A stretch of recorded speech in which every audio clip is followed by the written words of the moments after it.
Suicide bombings have killed more than a dozen people in Iraq in attacks that appear to have been carried out by Islamic State militants.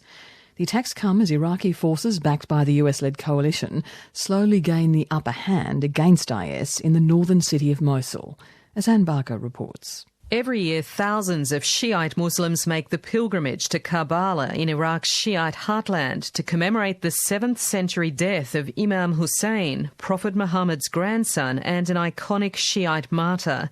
In recent years, pilgrims have come under attack from Sunni militants, and this year was no different. 6 suicide bombers from the Islamic State group sneaked into the city, though only one managed to blow himself up.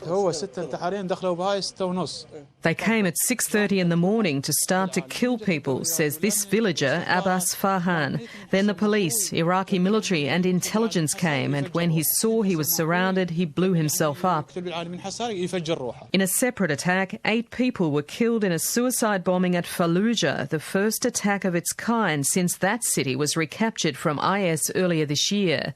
Both cities are a long way from Mosul, where Iraqi forces, backed by the US-led coalition, are embroiled in a protracted military operation to retake the city from Islamic State.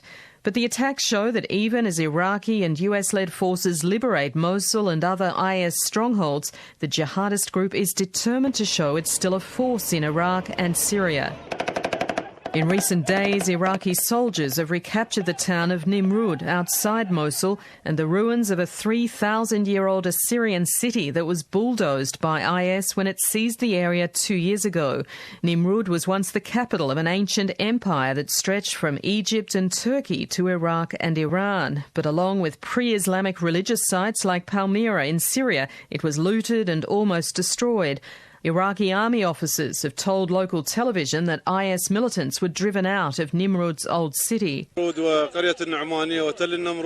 Fighting was over in an hour and a half without civilian casualties, says Major General Dia al-Sadi, the deputy commander of infantry troops. We tried to spare the lives of civilians. The residents of the towns were very cooperative, and they helped lead us to the hideouts of IS militants. But progress is slow as they try to avoid both civilian casualties and Islamic State attacks in suicide car bombs.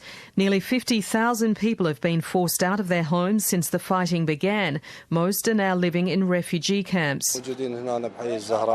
We left because of the shelling, says this man. Our home was badly damaged. Everything was destroyed. In the town of Bashika, Kurdish forces showed how the jihadist group has booby-trapped local homes and built defensive tunnels linking houses underground. We came through this opening and they escaped out the other end, says one Peshmerga soldier. We went after them through the holes they made in the houses. We caught them. There were 5 and we killed them.